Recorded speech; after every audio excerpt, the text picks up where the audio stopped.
So now I would like to warmly welcome Claudia Astrachan. I know her since a long time because I know her from my PhD studies. Claudia is a consultant. She heads the governance team of a consulting firm for family firms, Generation 6, but she's a very experienced researcher and academic. So she's working with a couple of universities, with Jönköping, with the business school in Lucerne, also in Witten in Germany. So she has a broad experience as a researcher, academic, and as a consultant in the field of family business boards. So I warmly welcome you, and I don't want to introduce you too much because I want to ask you, who are you and why? What led you to do what you are doing today? Yeah, I like the person you described. She sounds very confident. Yeah, I guess I am those things you said. I'm a researcher, a lecturer. I'm a consultant. And yes, we met during our PhDs. We met in Hamburg, actually, I think in 2015. Yes, and we've worked together a bunch of times. I had the Family and Business program at the Lucerne University of Applied Sciences and Arts in Switzerland. And Sonja is always a fantastic asset to this event when she does a workshop or a very experienced moderator. So I'm always excited to collaborate with you and, in any capacity. Thank you. So yes, most recently, so who am I? And why do I do what I do? So I studied business at the University of Bern. I worked for UBS for a couple of years in marketing and business development, and then just always wanted to do a PhD because I wanted to move away from this, this generalist kind of can do a little bit of everything. And I really wanted to know in depth about something, and that something was family businesses. My dad was a non-family CEO of a family business for 25 years. So I always got to hear, those stories. My mom's family had a family business that, everything blew up during succession. So I saw that side as well. So I've always been intrigued by this. And then I had the opportunity to join Lucerne to help build the family and business program and do a PhD in Witten in Germany on family businesses. And it just became my world. And that's the thing I enjoy the most, working with business owning families, helping them, much like you, figure out what makes them functional, what makes them healthy, what makes them tick, what makes them stay together in the long run, and what mechanisms and structures can you put in place to support them on that journey. And the board just happens to be, a key instrument in that. And as you and I both know, boards are chronically under leveraged, and probably not just in family businesses, but definitely in family businesses. So the board work that I do is just very rewarding because it is such a powerful instrument when used in the right way to really help family businesses grow and be effective. Yep. So when you said you were working for a long time as an academic, how does that now change, in your consulting activity? How was that change of perspective? It is actually, how do you implement that in your work with the families? So my research has always been very much informed by the desire to produce something that's actually usable for the community that we serve, which are family businesses, business families, and practitioners, consultants like you and me. And I, sometimes get a little disillusioned by, there's a lot of research out there, and there's a lot of fantastic research out there, but oftentimes as researchers, we fail to translate our findings into something that's accessible, understandable, and useful for the community that we actually want to support and help. So my own research is, while trying to be as rigorous as I can, driven by this desire to produce something that is useful. And I do a lot of conceptual work, and then, I have a framework that can then test with the families I work with, refine it. And that's, somebody, I don't know who it was, but somebody said, there's a bazillion frameworks out there. It just matters that you have one. You just got to have one. And I think I think that's important. Yeah. A framework helps everyone understand this is our frame of thinking about this. These are our constraints, and this is our context. And it puts things into perspective. In the absence of a framework, where can we go? What can we do? What's possible? What's not possible? You're all over the place. So I think research is helpful with suggesting frameworks that we can then bring to a family, because we get to decide this is this kind of family, and we know that not every framework works for every family. So it is up to us to understand the family system to be able to say, okay, this framework is a good fit for this family, whereas that will never work for that family. Sure. Okay. And that's where research becomes really, really useful, because in the absence of an empirically validated framework, let's say, you're just going with anecdotal evidence. Oh, this has worked for another family, so it will be just fine for yours. But you and I know that that's not the case. It's in fact dangerous to just use best practices and kind of push it onto a family without making sure that it really meets who they are and their constraints and their needs and their objectives. So I understand that you need that the frameworks help you to do the consulting work in practice. And what do you do actually for boards, for family business boards, when you're a consulting firm? What do they provide as like services, or what consulting offerings do you have there? So most of the time we do board evaluations, which is where a research background comes in handy, because it's actually it's very research driven, because so our approach is we do for a board evaluation, stepping back, for a board evaluation, we basically assess the functionality of a board. How well do board members work together, and does the board achieve what it needs to achieve for the benefit of the company and the shareholders? And that includes things such as what competencies do we have on the board, and given where the company's headed, do we have the right competencies now to take it there, to support its journey there, or do we need another board member that brings in digital competencies, or diversity or whatever, some of the things that may not have been as important in the past. That leads me to the first question, for regarding boards. So, what role has a board in a family business, and maybe why is it different from a role or a normal board, so to say? What is the importance to have a board in a family business? I don't think that the role is different in family and non-family business. The role of the board. The role of the board is always to hold management accountable to, are they doing what they said they would do within the time frame they said they would do it, and with the results they promised they would achieve. And that there's no difference for that in family or non-family businesses. That's the board's role. The board holds accountable. The board also monitors risks. So the board is responsible for making sure that risks are recognized and that mitigation strategies for these risks are in place. And this is where risk frameworks are helpful, that allow a board to make sure, okay, do we know which risks are the likelihood with which certain risks occur, but then also the damage they can do.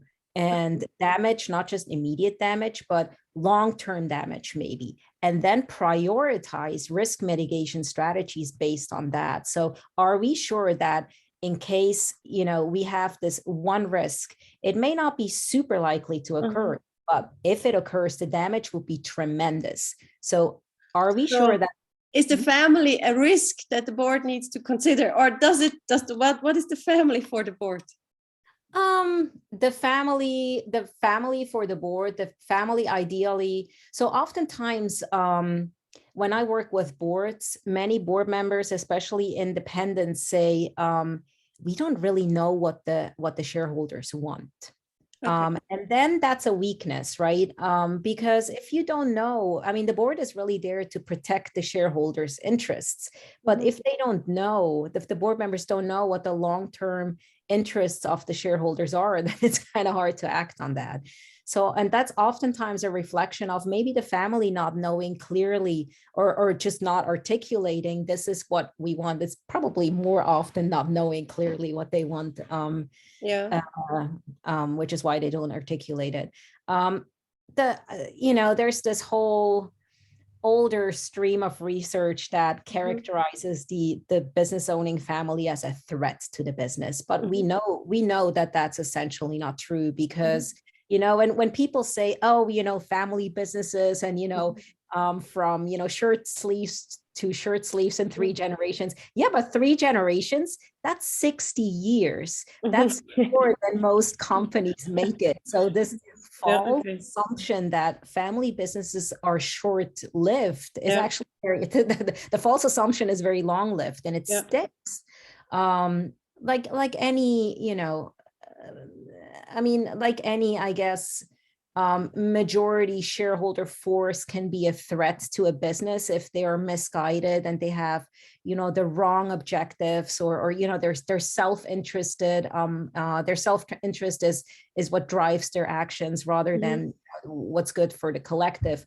So if a family is driven by that, just like any other major shareholder group, that would be an issue.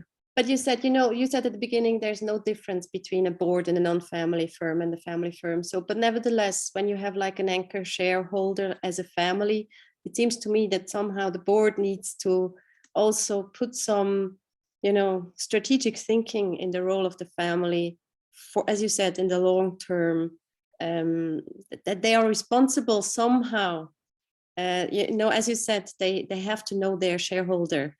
Because, in comparison to very publicly held or very broadly held firms, this is really an anchor shareholder who has about 60 to 100% of the shares. So somehow they have a responsibility to deal with the shareholders.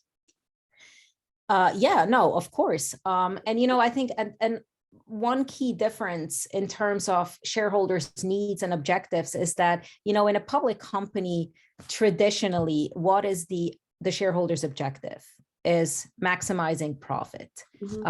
But in a family business, you have a variety of objectives that maybe even prioritize differently, where profit maximization is one goal among many.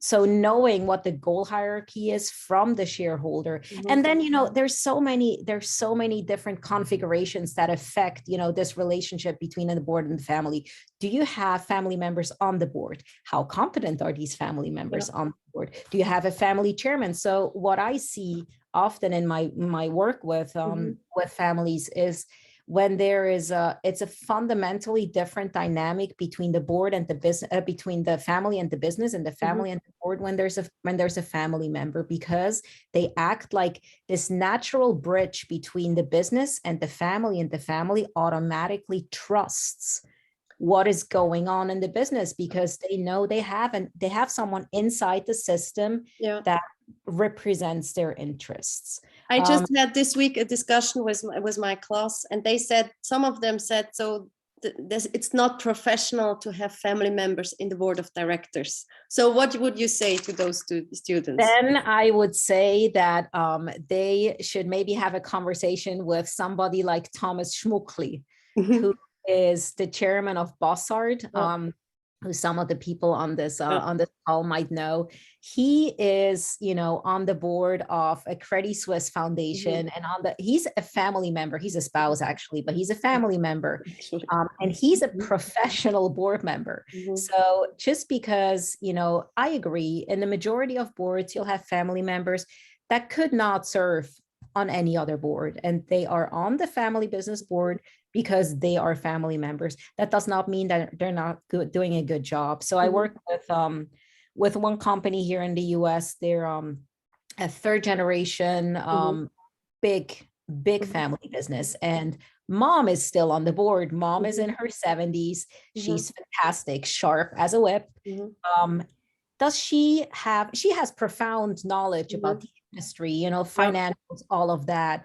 Is she, a professional board member? No, but they call her the memory of the company.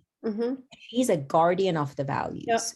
So that when decisions are made on the board, they are in line with the values that are the foundation for the culture that makes this company really strong. She can tell you 40 years ago, we did this, and this is what happens. And this is why we're seeing the structures in the company that we have today that we're struggling with. And having someone like on the board is extremely powerful. Yeah, I like that very much, that what you said, that they have a big memory of the history of the company, and as well what you said with regards to the family values, because as you said, there needs to be an alignment between the ownership strategy, the family values, and the company strategy.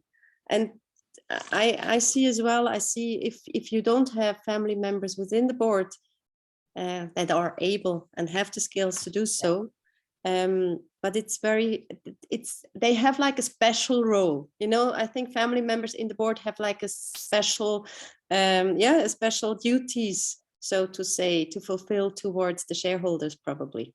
Yeah, so I would say, there should be like certain hygiene factors. Like if you have a family member on the board, they have to know what they're talking about, because if they don't, that can give way to very negative dynamics. So we have boards that we're working with where there's family members sitting on the board, and they say, I feel really incompetent. Okay.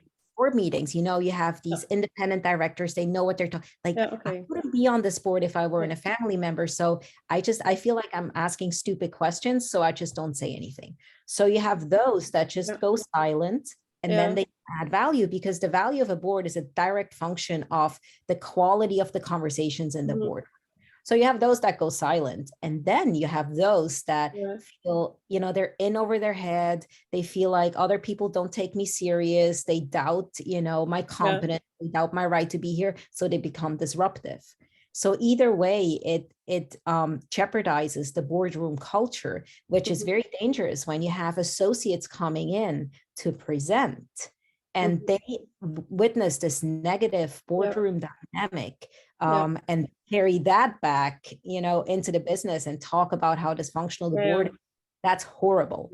So you do want to make sure that the family business the family members that are on the board are equipped to successfully perform their roles. And it's so easy to say what exactly are the skills they need, because normally they don't have the same background professionally or education wise as maybe external independent board members. They didn't have like 30 years of experience and 10 years of executive responsibility. So what skills do they need, do you think? So I think the most important thing that you want in a family board member is an openness to learn and an ability to receive feedback. If they're not already a professional board member, because they have to learn. So like this learning orientation of where they don't reject feedback, but they're actually receptive to, I know I'm not quite where I need to be, but I'm willing to learn. And then you put in place mechanisms that help them learn. So for example, a lot of people who don't have a business background obviously struggle with understanding financials. So in the board package, they receive all the materials, they're overwhelmed going through them. Well, make sure that before the board meeting, they have, they sit down with the CFO or with anybody else in the organization, it could be a seasoned, independent director that kind of mentors them. You walk through all the numbers so that these family members are equipped in the boardroom to ask informed questions, which then boosts their self-confidence. So over time, they build that trust in themselves. So mentoring, and the same goes for, going over a division strategy or whatever. Make sure that you schedule mentoring sessions with people who really understand the content and walk them through it for the first 3 or 4 meetings. And then just as important, do debriefing sessions after the board meetings where people receive feedback. And whose responsibility is it to walk them through, the yearly report, or to make it do this? Is it the family council, or how does that work normally in practice? I mean, it depends on what you have in place, right? If you have a family, so ideally, let's say ideally, in an ideal world, families have a family council, right? That manages the selection and election process of family members to the board, or maybe it's the shareholder assembly or whatever. But you do have a process in place that clearly states, these are the criteria you have to meet. This is how we identify people that are possible candidates, and this is how we elect them. And then through that process, the family council will already know, all right, so they fall short in these areas. So we have different options. We get them a coach, we set them to a program, they're pretty much almost there. So we just schedule these, coaching sessions prior to the meeting, and then we do debriefing afterwards. Or if they have a very long-term view and they have, a crowd of next gens where several are interested, why not put in place a board observation program where they have rotations, they have the next gens come in for portions of the board meeting. Usually there's portions that they don't want them to attend, but so that the next gens can see, how does a boardroom even function? Because that's entirely different from anything they've ever seen. Bringing the next generation in as guest, this is an option. And what I learned from what you said is that we have to really accept that there's a learning period to do so. So it's not that they have to, maybe it's a kind of Swiss thinking that you have to function day one, and you have to have all the professional experience and also the exams done to be ready. But you leave it really the time to also have a development. Yeah, and that sometimes that I struggle with that, because when people are like exactly that, right? They just need to perform right away. But we know that no board member, even if they're experienced independent directors, that's why we have tenure, right? That's why we have a 4-year tenure, because the first 2 years, they're still getting up to speed. So why are we expecting family members to perform right away when we know that we have this grace period for independence as well? So and that kind of connects with this overall just heightened scrutiny that family members often find themselves. Just more higher expectations. And that's stressful. When we look at the ratio or the ideal, when we look now, we talked about family board members and independent board members. So we talked about why the family should leave in family board members, but what is the use of independent board members, just to make it clear for the audience? Because sometimes it's very difficult for family firms because they fear to lose control, they fear disclosure issues, so what is really the use of independent directors? Well, first, yes, often it's fear driven, but fear is never a good advisor in any situation. And if these entrepreneurs were driven by fear, they wouldn't be where they're at. And generally, the rule of thumb is, information, yes, understand that many families like to keep it very close to themselves. They're very private. But information is power, and sharing information with those who you trust benefits you, and it doesn't take anything away. So, but yes, I see that a lot. We can handle this ourselves. We don't need, we've been able to do it for so long. We don't want to share information, blah, blah. Independents are extremely important. And the research shows it. The research has mainly been done for public companies. So in public companies, we know that for every insider, we want 2 outsiders.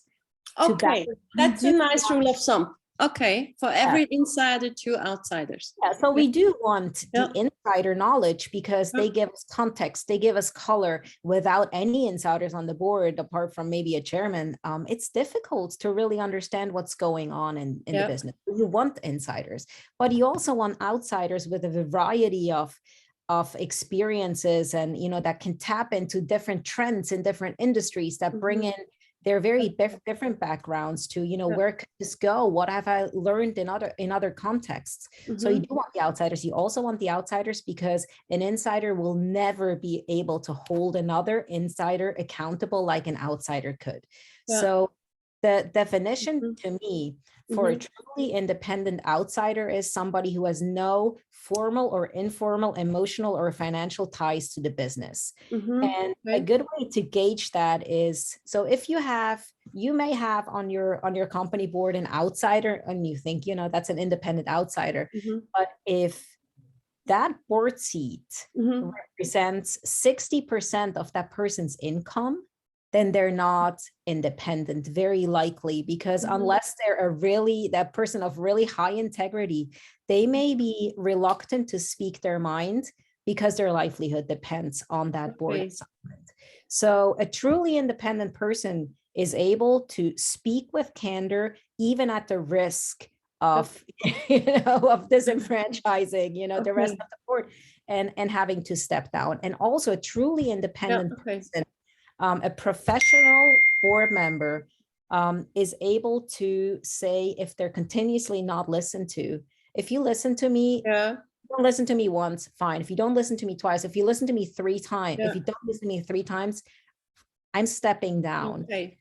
And qualities like that are, I think, important when you seek out an independent director. So that helps me, because if family members, it's difficult for family firms, I think, to find the right independent directors.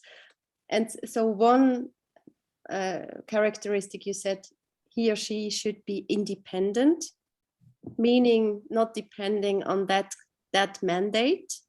What else are the characteristics of an independent board member that helps family?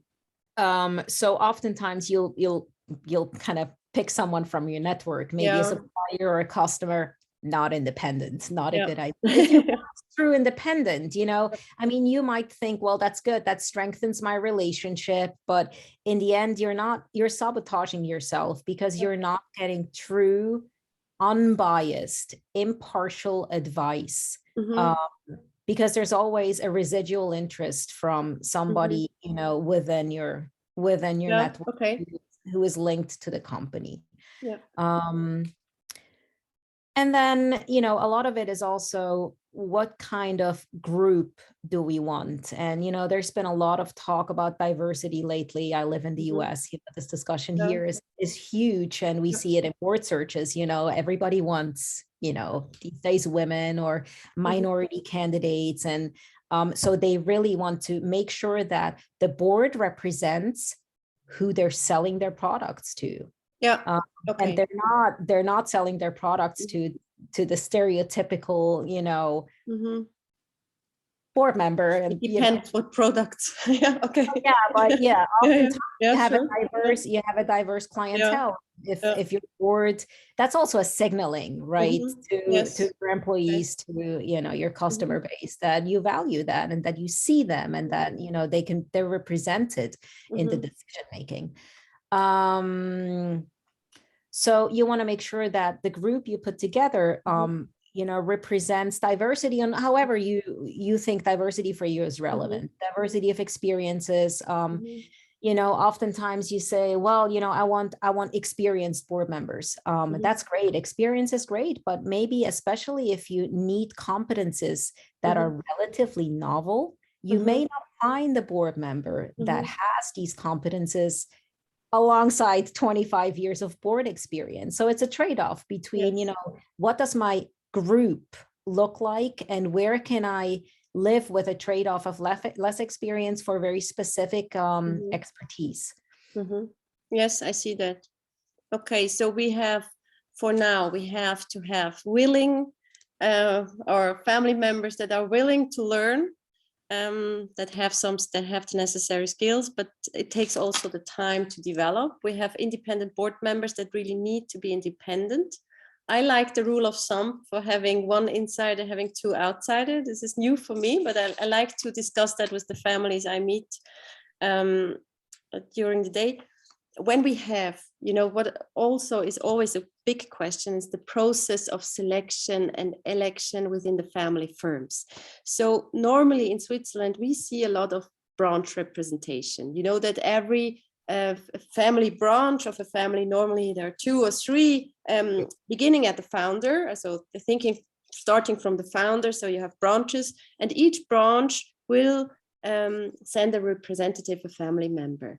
I see that even common in listed family firms. So that's nothing that it's uncommon. So it's very common. What do you think? Or is that different maybe in the US? And what do you think about it?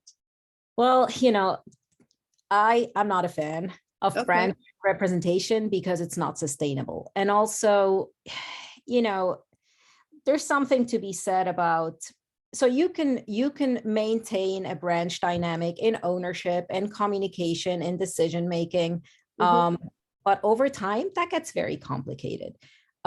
So my preference is always to encourage a family to work towards a one family approach, where you overcome this branch mentality, because if you push the branch mentality, you're going to have individual interests within branches. You have branch logics, you have branch messaging.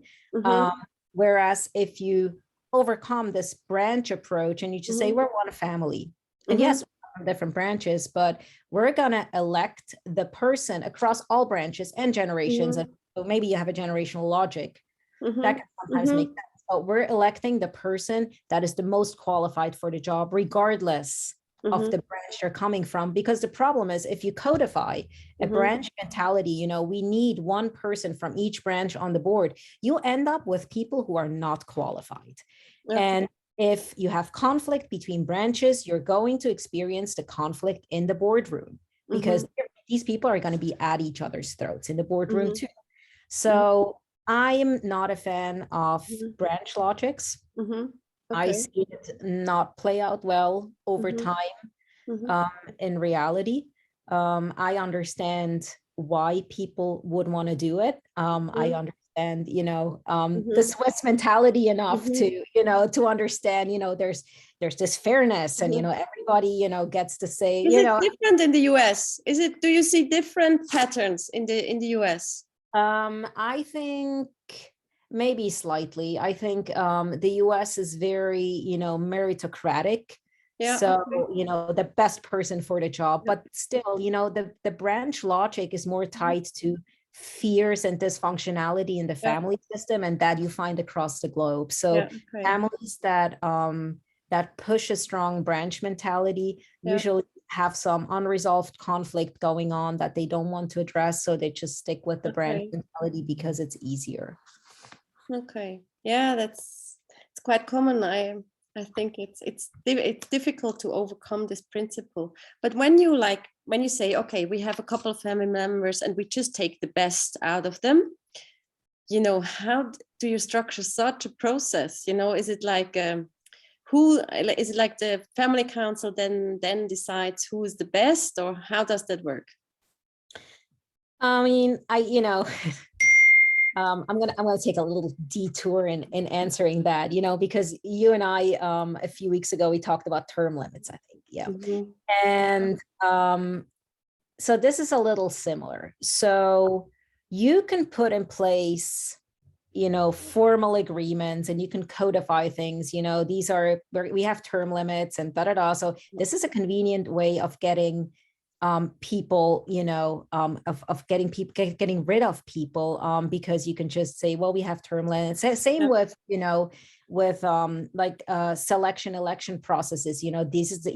This person is meeting all the criteria, and then of course you can kind of tweak the criteria to get that you want.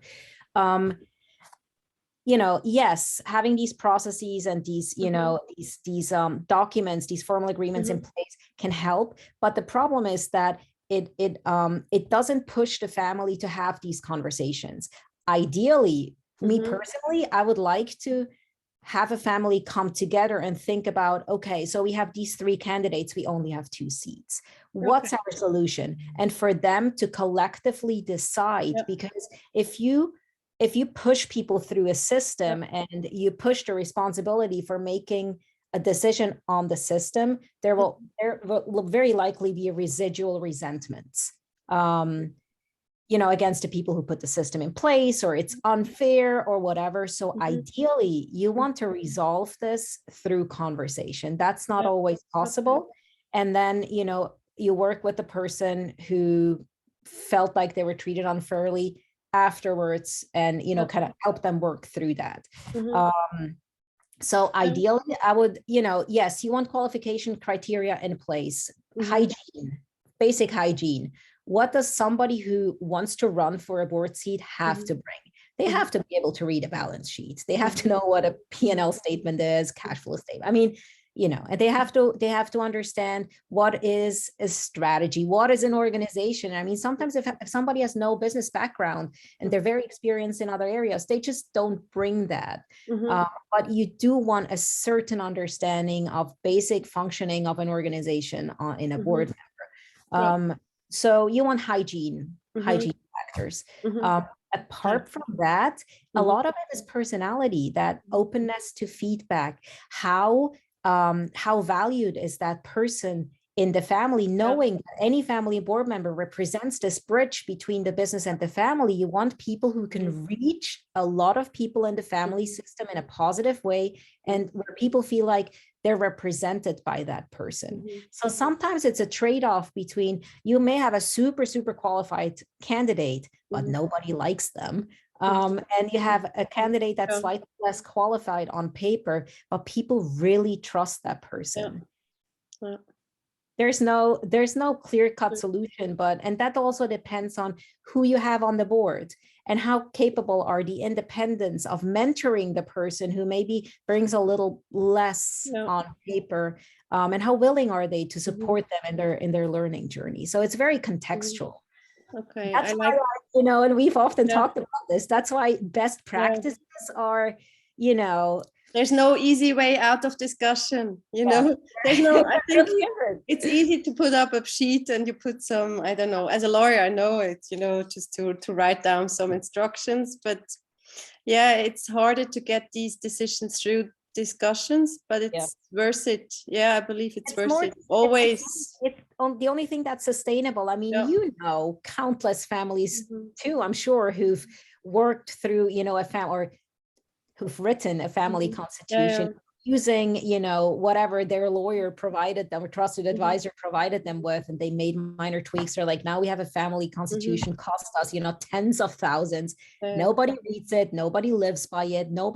Because nobody is bought into it because they weren't part of the process. So leveraging in the family, leveraging any process by making sure people feel like I can make my voice heard is key to success. It's key to anything that you want to be sustainable and effective. If you don't have people's buy-in, it's always, thank you very much. It's so important to say this always and always again, because it's hard to get all the people to discuss these issues. It's also hard because you have to educate people to be able to join the discussion as well. But once they have discussed it, this is a really sustainable solution, so to say, even though this term is a little bit overused. But I think that's very important.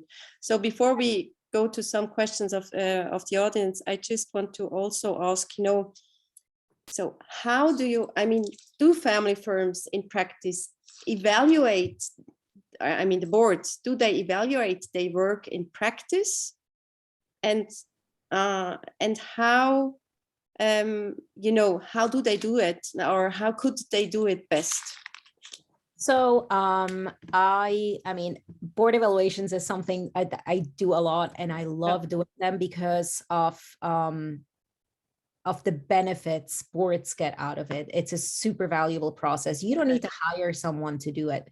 You can do it yourself, but it's a lot of work. So I think it's a very worthwhile investment to outsource that, also because it has that, this external, legitimacy. Somebody comes in and they're unbiased. They have no stakes in the system. But is it like blaming and shaming the other people of not, or how does that work, in the evaluation? No, there's no blaming and shaming whatsoever. Okay. So I usually, oftentimes, boards want to do individual assessments. I don't like that because people are not going to be honest anyway. Mm-hmm. So either they hold a grudge and then it's all negative, mm-hmm. or they're all, fluffy and lovey and they're like, no, we're all wonderful. So individual assessments, I find a waste of money. Okay.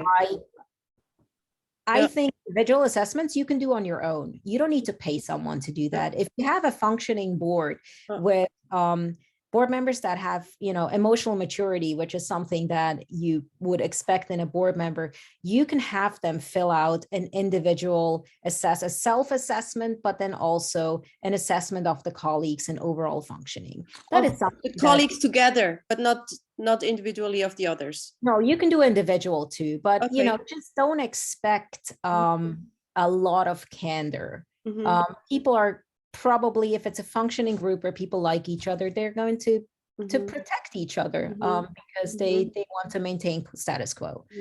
Mm-hmm. So when I do an evaluation, it's a two. So I like involving obviously all board members, but then also members of the top management team. Okay. And then I usually do 2 surveys, online surveys that the board members fill out and management team fills out. I want management team because I want to know how do they view the interaction. Important.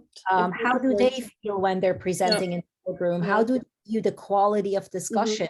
How valuable is the feedback that they get from the board? What do they think they're missing in the boardroom that they need to move the business forward? So I want top management's perspective. And then, so we do the surveys and then go through the survey data and compile a questionnaire for follow-up interviews. So the surveys are long. They take about 30 to 35 minutes to answer because there's a lot of open-ended questions in there. It's not your standard survey. We develop these surveys with the client. What are you interested? I mean, there's a couple of standard items. How well does the board understand the company values, and are those company values reflected in how they make decisions? Things like that. Okay. And then once we have all the survey data, we, put together a phone interview, questionnaire, and then we do the phone interviews.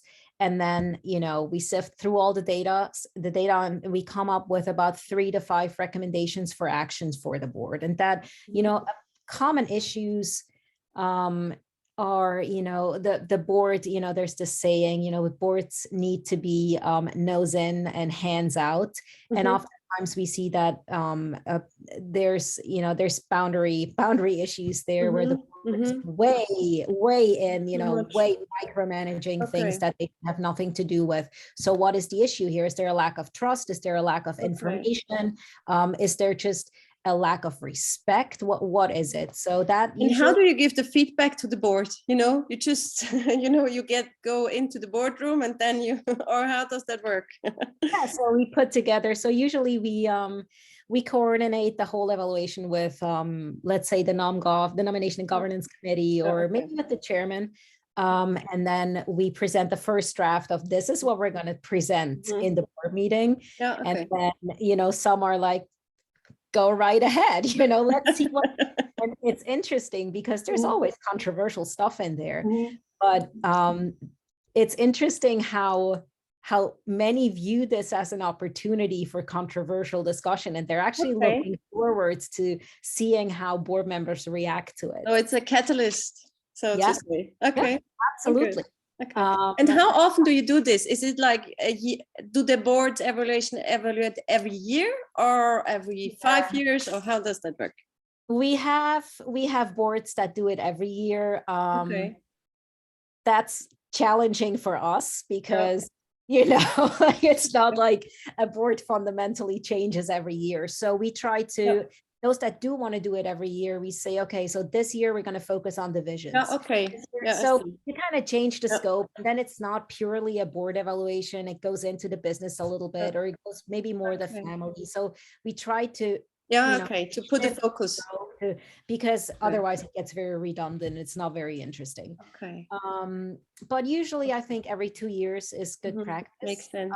And then the year in between, you can still do, so every other year you do a full board evaluation, and then in between you do the individual evaluations, and you keep the data, you track it. And I mean, there's a variety of things. I think it's just good practice to once a year assess something, whether it's board functioning, individual contribution, what competencies, now that we had a strategy session, we know this is where we're going to go. How does that affect the competency portfolio that we want to see on the board? I think that's so important, just to take also the time to reflect, what can we improve? I think that to use some time to reflect on this, I think it's very useful. So one last big thing that you mentioned, so compensation in family firms. I see many family members on the board that do not receive compensation. Horrible. So good. Last question. So what is about compensation, Charles? So I think first we have to talk about, what is the board to you? If the board is a strategic instrument for the company, for the owners to get the company where you want it to be in the future, then you need to find the best board members that that support you on this journey, and you need to pay them accordingly. So if we say, okay, so again, you just need a framework. So one framework that I think works pretty well is if you think, okay, so I have a CEO, and the CEO total compensation will receive X amount in 5 years. Or in 10 years, whatever. Let's say 5 years, that's better. So let's, for the sake of, this being easy, let's say 5 years from now, my CEO will get paid 1 million Swiss francs. So my CEO works 250 days a year. So that's 4,000 Swiss francs, Swiss francs a day. If we're bad in calculating, the lawyers. So you want your board compensation to be aligned with what you're paying your top leadership. Okay. They're on eye level. Okay. So then you think, okay, so you have some kind of daily rate based on your CEO pay, and then you think, okay, so you have a board meeting four times a year, and then you prepare that. You want them to prepare that for a day, so 2 days. So that's eight days a year that are board meetings. And then maybe you have in between the board meetings, you probably have a call that needs to be prepared, maybe a 2-hour call, 2 hours of preparation. So that's half a day. So 4 calls, that's another 2 days. So 16, 18 days. Was that correct? No, 10 days. And then you have committee work. Now committees are very different because some meet all the time and others don't meet that often. So if someone's on the finance committee, that's going to be more compensation than someone who's on the nom-gov committee. Okay. But so committee work, you say, 1 or 2 days expected work. So then you can either understand. Okay. You can either have, so per you get for the days you're working, the calls and the meetings. So let's say it's 4,000 a day. So it's 10 days a year. So that's 40,000. Committee work is rewarded separately. So that's about the ballpark. Now you can do a retainer. And a more flexible part, or you can just go by days, but it helps to have I think it helps to base it on CEO pay, because that's the caliber of people that you want on the board. Like that. I didn't, this is new for my thinking. So we have to somehow put it on the same level as the CEO. And as I understand, it's based on the work they do, on the days they invest. And do the different board members earn different amounts, per day, or do they normally receive all the same salary? Or I think I prefer it when everybody receives the same. Okay. Yeah. Okay. Because I think this is also an interesting question. Sometimes they don't know how to do it. Yeah. You can pay the chairman more, or the chairwoman, because they do more work. Okay. But the other board members, I think, should receive the same, also because you don't want to establish some kind of pay-based hierarchy. Yeah, okay, I got it. Okay, thank you very much, Claudia. We are so much in the discussion already. So we had some questions. Excuse me, Carol. This was, what do you think is the role, accountability of board members to co-create the future of the company, and not just to look retrospectively and hold management accountable for what they have not achieved? So it's more if I understand, it's more to create something. What do you think is the role there? So I think there's a lot of confusion around, does the board have a role in making strategy and creating strategy?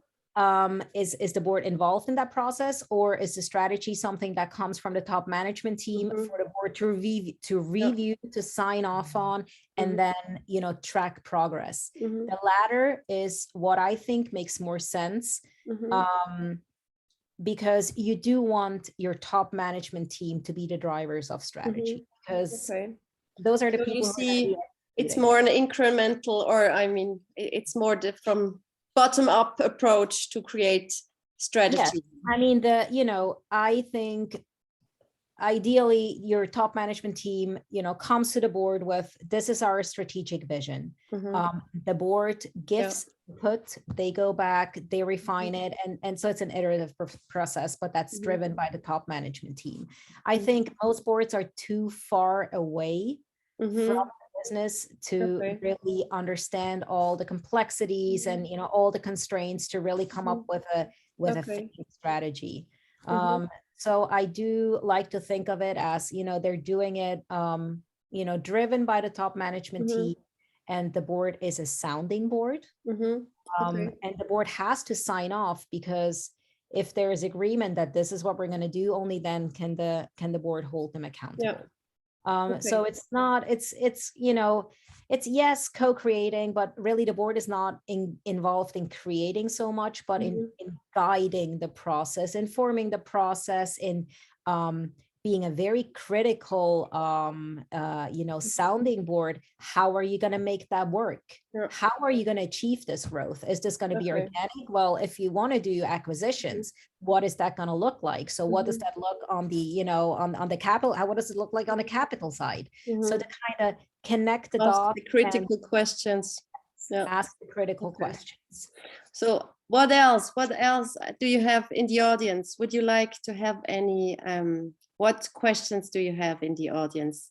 Because so far we talked about the composition of family for business boards. We talked about the role of independent and family board members. So I have a clearer picture there. We talked about also some the election and selection process, compensation. We talked about the term of the board members.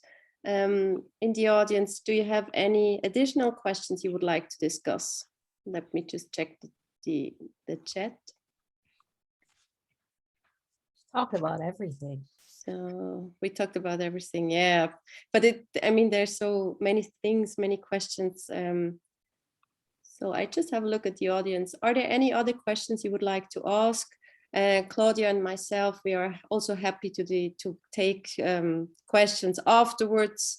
You can find us also on LinkedIn or wherever. So we are happy to discuss with you later. So I just checked myself. I have still so many open questions. But if there are no questions back from the audience, I really want to thank you, Claudia. No, we do. Okay. We do. Clark Hammond is wondering, when should a family business establish a board with outside independent representation? Is there a financial threshold or other measurings where it becomes more beneficial? Primary thinking about mom and pop businesses are growing into true family enterprises. So, for a very small, you do have the financial constraints, right? You don't want to, for a very small company, you can't have a board with 5 members and pay them each $40,000. That's clear. I think for very small, very young family businesses, maybe the ones transitioning into a second generation, it is about kind of building that muscle of deciding together and establishing, good decision-making processes in the family first. So, just learning, like having more structured family meetings where we make family decisions about the business. How do we make decisions? Who gets to have a say? How do we make decisions if we're not agreeing? Things like that. So kind of creating that foundation for later on a board. I do think that it's good practice to, as soon as you have the resources and you think you're willing to listen to outside opinions, to start thinking about the boards. And that can be just trusted advisors within your network who can help you kind of get up to speed, learn board functioning, things like that, and then professionalize it along the way. You don't have to start with a full-fledged board solution right away, but it's all about kind of training that muscle.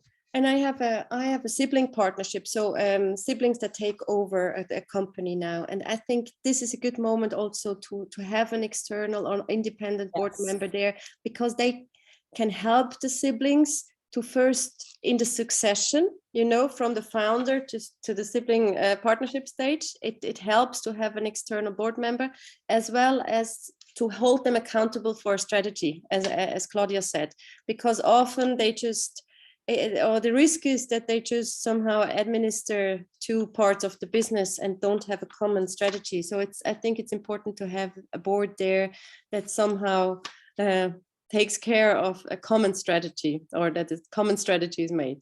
Yeah, I love 2 points that you just raised. One is transitions are excellent, excellent opportunities to put in place more formal means of decision or mechanisms to make decisions. And then also using boards and independent directors as trusted advisors to the family. So independent board members often are really, really helpful to families in transitions, in difficult times. So that is also a great resource for any family. All right, and then we have, how important is it to train the new generation to be a board member? Very important. I think even if they're not going to be board members, I think it's important that they understand board functioning, that they understand how decisions are made, also so that they understand some of the constraints, that they understand not everything is possible and not everything is quick.